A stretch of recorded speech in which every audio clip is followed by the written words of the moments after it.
Welcome back, good morning. जागो भारत के इस सेशन में, इस हिस्से में हम आप तक पहुंचाएंगे हर एक जानकारी। न्यूज़पेपर में किन बड़ी खबरों को तरजीह दी गई और ये भी बताएंगे कि कैसे विश्व पटल पर भारत का परचम लगातार बुलंद हो रहा है। लेकिन इस बीच एक बड़ी खबर यह है कि पाकिस्तानी रेंजर्स ने 6 भारतीयों को पकड़ा है। फिरोजपुर सीमा से लगे इलाकों से भारतीयों को पकड़ा गया है। फ्लैग मीटिंग में पाक का रिहाई से इंकार, ड्रग्स, हथियारों की स्मगलिंग का आरोप इन पर लगाया गया है। पाकिस्तानी रेंजर्स ने 6 भारतीयों को पकड़ा और इनको रिहा करने की मांग लगातार की जा रही है। हालांकि अभी तक जो जानकारी सामने आई है वो ये कि पाकिस्तान के जो रेंजर्स हैं, फ्लैग जब मीटिंग हुई थी, जब उनसे ये मांग की गई थी कि वो इन तमाम लोगों को रिहा कर दे, तो उन्होंने इससे इनकार कर दिया।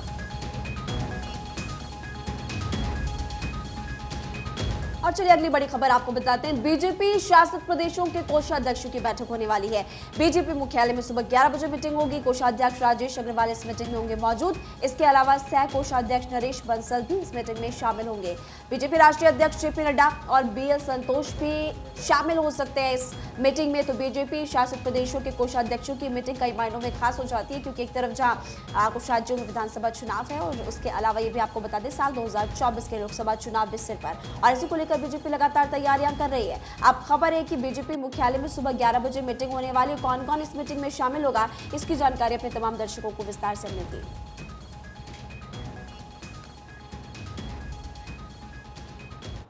और इस बीच अनुराग ठाकुर के राजस्थान दौरे का आज दूसरा दिन है। जयपुर में निम्स यूनिवर्सिटी में कार्यक्रम में अनुराग ठाकुर शामिल होने जा रहे हैं। युवा स्टेट लेवल उत्सव इंडिया कार्यक्रम में शामिल होंगे केंद्रीय मंत्री अनुराग ठाकुर। तो देखिए, भारतीय जनता पार्टी और केंद्रीय मंत्री अनुराग ठाकुर खुद तमाम खेलों को आगे बढ़ाने के लिए कई बार ऐसे कार्यक्रमों में शिरकत करते हुए नजर आए हैं और युवाओं को प्रोत्साहन देते हुए नजर आए हैं। और एक बार फिर से आज निम्स विश्वविद्यालय के कार्यक्रम में शामिल होते हुए केंद्रीय मंत्री अनुराग ठाकुर आपको नजर आएंगे। युवा स्टेट लेवल कार्यक्रम में ये हिस्सा लेने के लिए पहुंच रहे हैं। और राजस्थान दौरे का आज दूसरा दिन, कल भी वो राजस्थान के दौरे पर थे। आज निम्स विश्वविद्यालय के कार्यक्रम में शामिल होंगे अनुराग ठाकुर।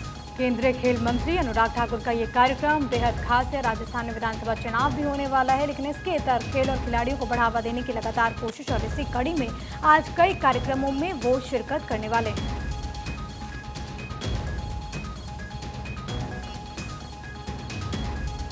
और अब एक बार फिर से बात कर लेते हैं न्यूज़पेपर की। और देखिए, देश दुनिया की जब बात होती है तो भारत किस तरीके से आगे बढ़ रहा है, इसका जिक्र तो होना बहुत ज़रूरी है। ब्रिक्स की हम बात करेंगे। आज तीसरा दिन है। इससे पहले प्रधानमंत्री नरेंद्र मोदी जब वहाँ पर पहुँचते हैं, कई सारे सेशन में उन्होंने हिस्सा लिया और ये 15वां शिखर सम्मेलन है। यहाँ पर हेडलाइन जो है हिंदुस्तान की वो ये कि ब्रिक्स के विस्तार का पूरा समर्थन। प्रधानमंत्री नरेंद्र मोदी ने इसका सपोर्ट किया है, क्योंकि इस बार जो मीटिंग चल रही है जोहान्सबर्ग में, उसका एजेंडा ये है कि इसको बढ़ाया जा सके, यानी कि इसका जो विस्तार है वो हो सके।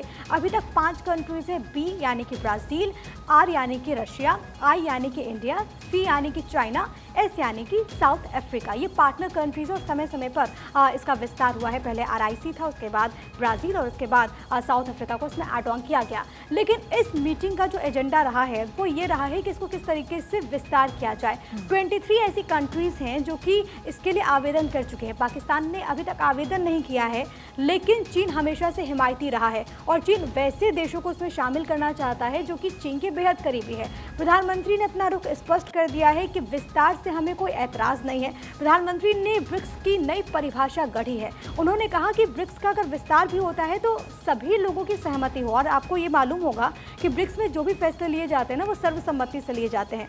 भारत ने ब्रिक्स की कमान संभाली, ग्लोबल साउथ की आवाज़ ब्रिक्स बना है, ये प्रधानमंत्री ने कहा। और ये भी कहा कि आने वाले वक्त में ब्रिक्स किस तरीके से आगे बढ़ेगा और ब्रिक्स पर दुनिया भर की निगाहें टिकी हुई हैं। हमें याद है कि जब पहला सेशन प्रधानमंत्री ने यहाँ पर संबोधित किया था बिजनेस फोरम का, उसमें प्रधानमंत्री ने इस बात का जिक्र किया कि भारत बहुत तेज़ी के साथ आगे बढ़ रहा है। उन्होंने ये भी कहा था कि देखिए, विश्व का ग्रोथ इंजन भारत बनेगा। भारत की भूमिका इसमें बहुत ज़्यादा अहम हो जाती है। और आज तमाम जो न्यूज़पेपर है महिमा, उसने इस खबर को बहुत प्रमुखता से तरजीह दी है। बिल्कुल, आपने ब्रिक्स को लेकर तो जानकारी दी है। और अगली खबर मैं आपको बताऊंगी जो कि G20 से जुड़ी हुई, क्योंकि G20 की अध्यक्षता भारत कर रहा है।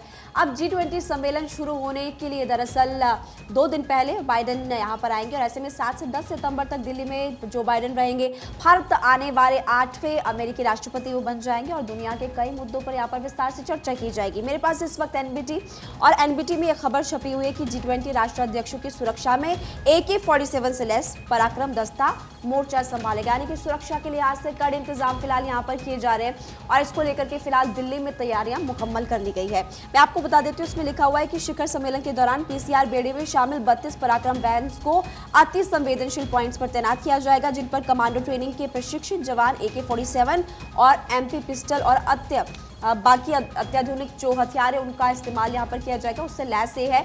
इसके अलावा प्रिया और साक्षी, इनको जो ट्रेनिंग दी गई है वर्ल्ड लेवल की ट्रेनिंग दी गई है, विश्व के लेवल की ट्रेनिंग दी गई है, ताकि यहाँ पर ये जो सैनिक है हमारे पूरी तरह से तैनात रहे। एक और इम्पॉर्टेंट पॉइंट इसमें इसका जिक्र किया है, जिसमें लिखा है कि महिला और टूरिस्ट वैन भी इसमें तैनात होगी। 15 महिला PCR जिसमें तैनात की गई है, उनको कमांडो ट्रेनिंग प्राप्त महिला पुलिसकर्मी इसमें शामिल की गई। तो यानी कि सुरक्षा के लिहाज से कड़े इंतजाम फिलहाल यहाँ पर किए गए हैं। और एक और छोटा सा कॉलम यहाँ पर है, इसके बारे में फटाफट से मैं बता देती हूँ।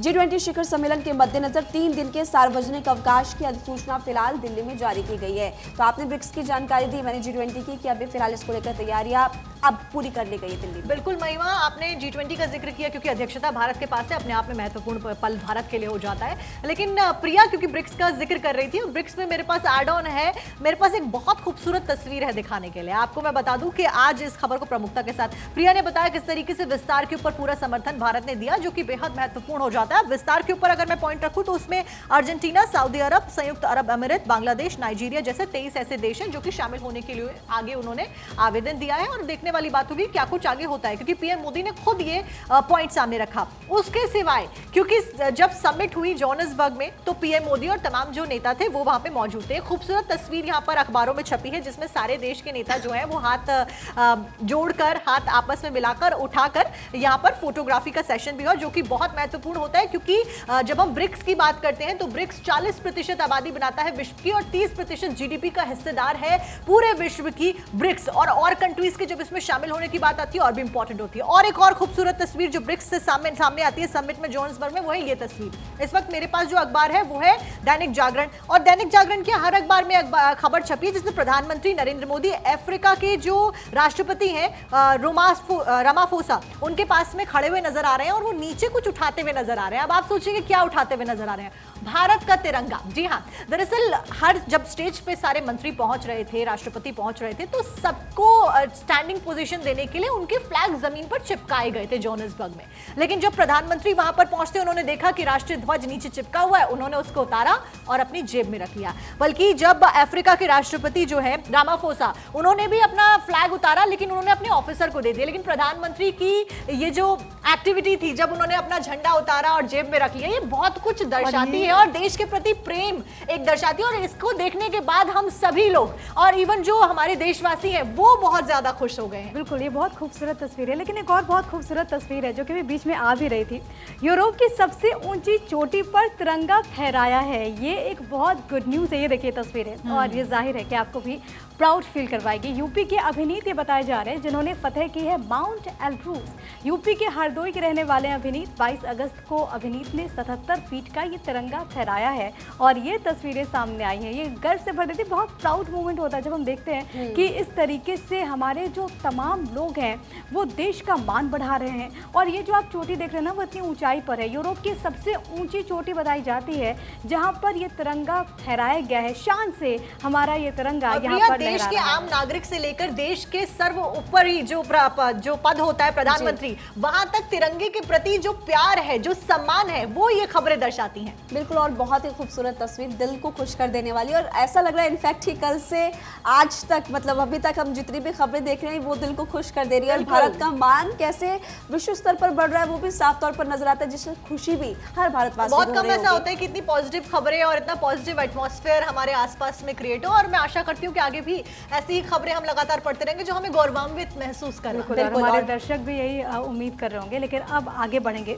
मीका सिंह को करोड़ों का नुकसान हुआ है, तबीयत बिगड़ने से उन्हें नुकसान हुआ है। 24 साल के करियर में पहली बार शोज उन्होंने पोस्टपोन किए हैं। शोज पोस्टपोन करने की वजह से उन्हें काफ़ी नुकसान पहुंचा है। मिका सिंह, कई लोग उनके गाने को पसंद करते हैं, लेकिन एक बड़ी खबर यह है जिसको एंटरटेनमेंट के लिहाज से बहुत अहम माना जा रहा है, क्योंकि मिका सिंह शायद पहली मर्तबा ऐसा हुआ होगा कि उन्होंने अपने शोज़ को पोस्टपोन किया, क्योंकि इससे पहले जितने भी शोज़ उनके वर्ल्ड वाइड ऑर्गेनाइज होते हैं, देश भर में ऑर्गेनाइज होते हैं, उससे बड़ी संख्या में जो उनके फैंस हैं, चाहने वाले हैं, वो वहाँ पर पहुँचते हैं उनके गानों को सुनने के लिए। लेकिन महिमा, उन्होंने अपने शोज़ को पोस्टपोन किया।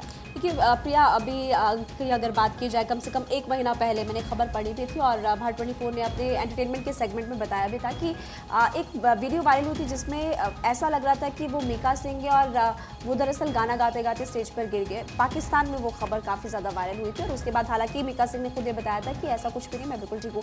अब देखिए ये खबर सामने आई है और 15 करोड़ का नुकसान फिलहाल उनको हो चुका है तबीयत बिगड़ने के कारण। ये बड़ी खबर फिलहाल मिल रही है और उसको लेकर के अभी फिलहाल अब देखना ही होगा कि मिका सिंह, हम भी कामना करते हैं कि वो जल्दी से जल्दी ठीक हो जाए